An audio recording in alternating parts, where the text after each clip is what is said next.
of you, hold your arcs. Huh? Doc, why are you here?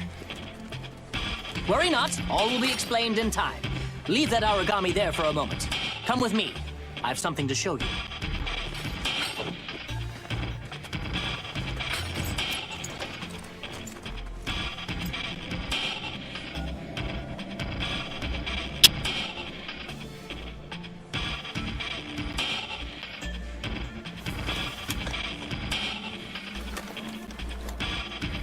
There! Look, it's coming!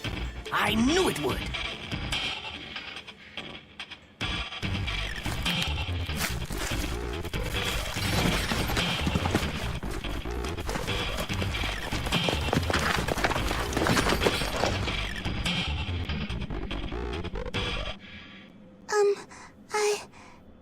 I am hungry. Whoa!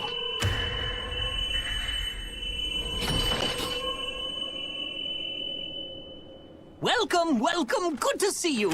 It certainly took a while to get you to show yourself, Thank you, Soma, for all your help in bringing her here. Oh, there's just so much I must know. So many opportunities. I'd appreciate an explanation more than your thanks, Doctor. The little lady was quite determined. Wouldn't appear when we needed her to, so I took a chance and eliminated all of her natural prey in the region. Can't ignore hunger forever, whether it's your favorite or not. You are devious, Doctor. And I don't know whether that's a compliment. Hey, so I'm just gonna ask the question on everyone's mind. Who the hell is this kid? Ah, of course, of course. We probably shouldn't be speaking out in the cold like this. All will be explained to the lab. So sorry to keep you all in the dark. You will join us, yes? I am hungry. Yeah? I am hungry?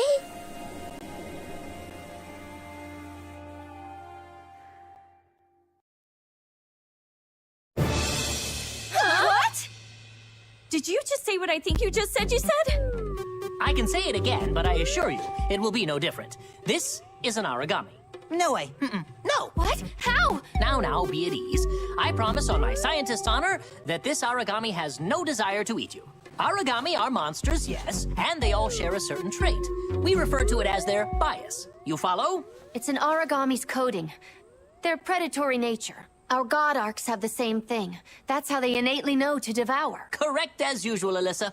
These sorts of things are second nature to a god eater of your caliber. Wait, what? Of course. This Aragami's bias is unlike any before. It has predilection only toward beasts of a higher order. As far as she's concerned, we puny humans don't even register as a kind of food. You see, this is the common misconception. Aragami aren't simply born with the characteristics of other life forms. Not at all. They simply advance at a breakneck pace as they devour more and more each day. As a result, all the possibilities of evolution are condensed into such a short period of time. Choices and change come rapidly. And those moments make an Aragami precisely what it is. So you're telling me that this child... Exactly! As all humankind did, she found a set of skills and stalled there in her process. It's quite remarkable, really. She's an Aragami evolving in the same way a human might. This child is both. An Aragami and a human? Yes. Well, no. Well, based on the examinations I ran earlier, her cranial nerves and synapses, oracle cells acting as cranial nerves and synapses, function precisely as a human's might. She has an incredible capacity to learn, clearly as evidenced by her use of language, and she holds much potential. All right, so Doc. Yes, Kota? I think I followed along and got the gist. Okay, it was over my head. But regardless, I'm a little confused. So she talks a lot about food, about being hungry. What exactly do you think she means? Food. Because, you know, it's a little ominous. The bias of an Aragami dictates its dinner choices. As a rule, they will not partake of anything like unto themselves. You understand? That said, in times of dire need, now, they'll gobble up anything they can get mitts, paws, or claws on. Survival comes first, after all. Of course, that's just an exception to the rule, as all good rules must have. The word Aragami is actually merely an epithet for the creatures. It emerged shortly after their arrival. Many of these monsters appeared in the shape of gods or godlike beings. And here's the rub. What thought process, what evolutionary trick caused them to adopt such forms? They emulate creatures humanity has worshipped for ages. And how did we come to worship them? This Aragami child bucked that trend. She managed to instead emulate a human. It's beyond rare. It's unheard of. But I digress, and I ramble, and I think you are all well and thoroughly matched by this study group. So I leave you with this, and I think it best.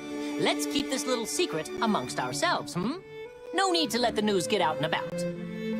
Doctors certainly will have to report to the advisor, to the director. Miss Tachibana, you are an exalted god-eater, a stalwart defender of humankind, noble and brave.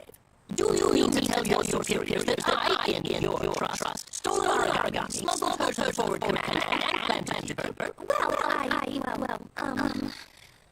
No.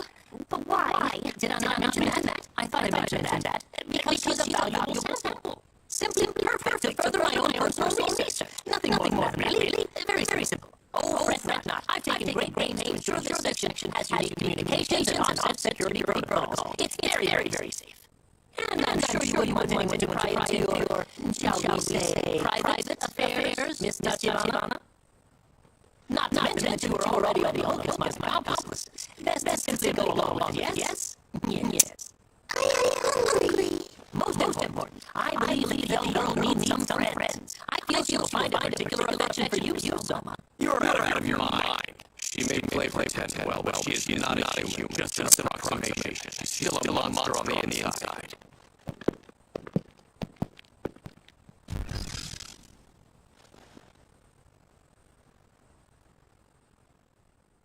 Now the question. Will the god win out the human, or will the human succeed and take the place of the god? Let the journey begin.